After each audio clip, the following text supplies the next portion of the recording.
निवडणुकीतील नव्या ठेकेदारी पद्धतीच्या प्रचाराचा शेती कामांना फटका बसत आहे.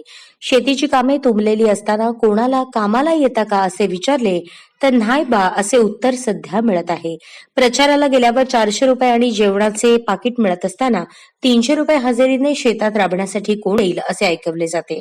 त्यामुळे मजूर मिळणे दुरापास्त झाल्याने शेतीची अनेक कामे खोळंबली आहेत. पावसाने विश्रांती दिल्यानंतर द्राक्ष बागेत फळ छाटणी झालेल्या ठिकाणी अनेक कामे खोळंबली आहेत.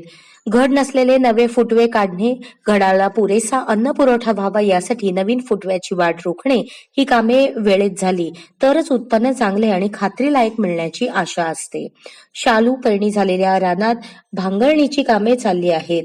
गहू टोकणीचा हंगाम आहे. गव्हासाठी औतकाम झाले असले तरी ओपी तयार करून टोकणीसाठी महिला मजूरच उपलब्ध नाहीत.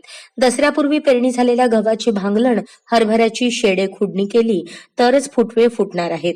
भाजीपाला, तरकारीची मशागत, तोडणी, माल भरणीसाठी हात हवे आहेत. ही कामे वेळेत करण्यासाठी मजुरांची गरज आहे. 10-15 दिवसांपासून या कामासाठी रोजंदारी करणारे मजूरच मिळेनासे झाले आहेत. शेतात काम करण्यासाठी सकाळी 7 ते दुपारी 2 पर्यंत महिलांना 250 तर पुरुषांना 300 रुपये मिळतात. आतापर्यंत अनेक मजूर शेतात कामासाठी सहज उपलब्ध होत होते. मात्र निवडणूक जाहीर झाल्यानंतर प्रचाराला गर्दी जमवण्यासाठी गरज निर्माण झाली आहे. अशा वेळी सहज उपलब्ध असलेल्या मजुरांनाच मोठी मागणी आली आहे. शेतात काम करून त्रस्त झालेले मजूरही यामुळे खुशीत आहेत.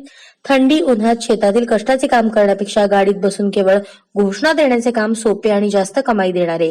एकीकडे दिवसभर राबल्यावर 300 रुपये मिळत होते तर आता केवळ प्रचार, सभा फेरीत आणि 400 रुपये रोज चहा आणि जेवणाचीही सोय साधून घ्यायची.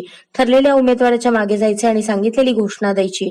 अनेक जण एकाचा प्रचार संपवून दुसऱ्याच्या प्रचारालाही हजेरी लावत दुप्पट पैसे मिळवत आहेत. रोजचे गोडाचे जेवण आणि रोखीचे हिशोब यामुळे ग्रामीण भागात हा रोजगार सध्या जोमात चालू आहे. बहुतेक शेतमजूर हे सध्या प्रचाराकडे वळले असल्यामुळे शेतीची अन्य कामे ठप्प झाली आहेत.